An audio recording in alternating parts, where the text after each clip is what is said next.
Hey guys, we're going to talk today about the two most important things when selling a home. Stay tuned to the end and get a chance to hear all about it.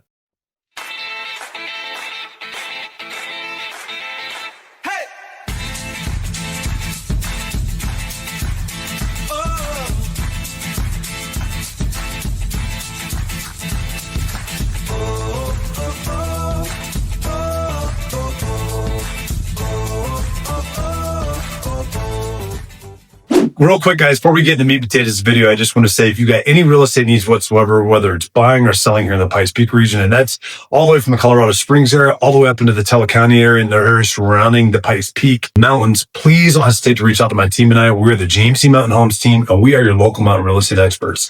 We are experts that live in this area, that service this area, that play in this area. We love this area, and we want to help anybody that's looking at moving or buying or selling out here or anything else that you've got question-wise. We are here. Please ask us. Use us as a resource. That's what we've spent all this time building on here, has become your resource for whatever you're looking at doing here. Even if it's just visiting and vacationing and you've got questions to ask about what to visit, check out. Don't forget, we got two free resources down below. We got the Buy Local Guide down below, and we have the Relocation Guide. Buy Local Guide's got all the different local vendors and everything that we recommend personally. The Relocation Guide has all the different stuff that you might not have even thought about moving out here to the Colorado area that we can then help you with. So please check out those two free resources. Plus, don't forget to hit that subscription button and that notification bell down below.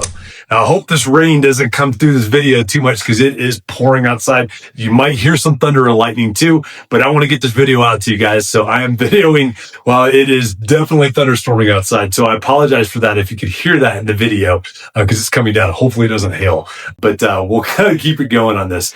Today, guys, I'm talking about the two things that are most important when you're selling your home. And it doesn't matter what market you're in. These are always two of the most important things you always have to look at. So you've got some agents that focus on one and not the other on there. And that's really one of those things that you need to combine together in order to get the most effective strategy for helping you sell your house. These two things are marketing and price, and they go hand in hand. You can't have one without the other and have an easy sale or a quick sale or even just sell your home in general out there. The reason why these two go together and are so important is because, number one, on the marketing side, if nobody's seeing your home and nobody's seeing it in its best light and they're not going through it, they're not able to walk through it, either through a 3D virtual tour or through a video that goes through it or through professionally done photos or drone shots to be able to show what things look from the top, all these different things, that make it easy access to them with the landing page that they go into, all these things that they can actually go into and see the best highlights of your house. If they can't see that stuff and they're not getting it, then you're really just looking for a needle in a haystack when you're looking for a buyer.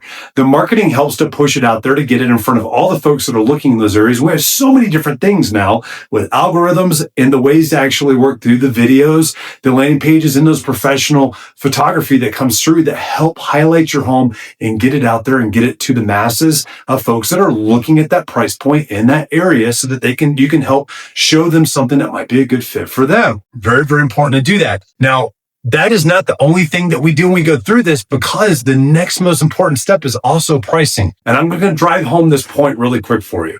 So if you take a home that's only worth $200,000 and you market the heck out of it, I mean, shoot, you've got the Apple marketing team that's on there that's doing all their billions of dollars of marketing for your $200,000 home, but you list that home at $1 million, you're not going to get any views. Nobody's even going to pay attention to it. They're just going to skip right by it on there. And I give that massive price difference to drive that point home because it doesn't have to be a price difference that big to do that. Shoot, you could have that $200,000 home that should be listed right around that $200,000 mark and listed at $220,000, and the same effect happens on there as well. People just skip right by it. The only market that you might be able to get away with that in is one where it is such a hot seller's market that things are just flying off the shelves so quick that people can't keep up with it and buyers are just scrambling to find something. That's a very rare market. It doesn't happen very often. We just left that in 2022. It's gone. We might see one in another cycle, maybe 8 years from now. Who knows? But it's not right now, and it's not a normal market. You have to make sure your pricing is aligned with what the market is, and then have the marketing to be able to bring those folks in. That's super, super important, because when folks have 15 different homes that are in that price point of $200,000 and they've got to narrow it down, one of the first things they're going to do is do it based off price. That's one of the first things they're always going to do. That's what buyers do. I work with buyers all the time. And if you own that home, you at one point were a buyer as well. And maybe you're looking at buying somewhere else, and you're probably doing that same thing if the market is similar anywhere else you're looking at buying too. So you got to make sure you've got the same concept and you're looking at that same perception. Even though you're a seller, try to think of it in those buyer shoes. Like if I was a buyer, this is what I would be thinking right now on that. And that's super important because as you miss those and it becomes stale, it makes it very difficult to then recapture those that were looking at that price point. Because then they start wondering too, and this isn't fair. I know it's not fair. There's nothing wrong with your home. It was just priced a little bit higher because you were trying to get top dollar. I get it. I know and understand that on there. I understand what the seller psychology is on that. But then it sits for a while and a buyer sits there and goes, well, what's wrong with the house? There's something wrong with it because it's been sitting for a long time. And it's not fair as a seller. I know and understand that. And if the market continues to go down and you had it at 220 and now you finally decide, well, I'm going to drop it to 200. And now all of a sudden the market's at 190 and the house is worth 190. You're still 10,000 above it on there. And you're kind of chasing it down at that point instead of getting ahead of it as well. So it's really important to have both of those correlated together. That is so, so important. And it's just hard as a seller sometimes to kind of go through and the grip that as well, grasp that. Because obviously you want top dollar, but as much as you might think you might be able to get for your house, if the market and buyers say otherwise, you can hope for that all day long, but there's not a buyer out there that's necessarily going to do that. So unless you get really, really lucky and you win the lotto, but we don't do this strategy wise as trying to hope you win the lotto. We advise you based on what the market's showing, what the market's doing right then. And then as we watch the market, as we have it out there and it's on there and we start to watch to see what's happening with the amount of views that we have, with the amount of showings we have requested, then we can kind of gauge too a little bit more specific because we kind of start off with these broad spectrums on here because I can't just take a house and say, hey, unless it's a townhome that's the exact match of another one or a single family home or whatever else. And that rarely happens because even if it's in a cookie cutter neighborhood, somebody's got granite countertops, somebody's got a black colored paint that they've got in the bedroom. There's all these different things that go into this that manage into it. That doesn't just make it a cut and dry, like you're buying a brand new home and it's a spec home or it's just a track home out there where every single one is the same. That's so much easier. Like, you know exactly what that house is worth. It's very different when you've got folks looking in and there's lots of different options and possibilities out there.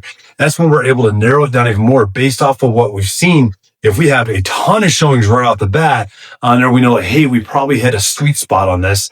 Let's watch to see what happens. If we have no showings that happen on it for the first 2 weekends, that's the market telling us like something's going on. Either the market's completely come to a screeching halt and there's no buyers out there at all, which is very, very rare, or it's still priced at a point probably because we've got the views. We can show the views. Buyers are looking at it, but nobody's asked to see it because it just hasn't reached their price point of what they're looking at. We need to make an adjustment quick. We don't want it to sit too long at that because the market, especially if it's in a softening market, is going to continue to get worse and worse. You don't want it to be 3 months from now when the market could be three months worse than it was today. On there, today's market is the best market to actually get the home sold. So I hope that kind of gives some insights between the two. I know it's difficult as a seller, especially right now, but in any market, it can be difficult as you're going through and you're looking through that. And what I'm just doing is being very transparent with you, what we see and what we deal with on a daily basis as we work through that process too. And we're looking at these different things. And it's the seller that's willing to be able to move the quickest, to be able to make those adjustments on there, that is going to get the house sold the quickest as well. And maybe you don't need to sell the house. And that's perfectly fine too.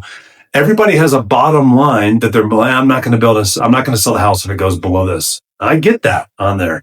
Doesn't mean you need to fire sell the house. Now, some folks might have to sell the house.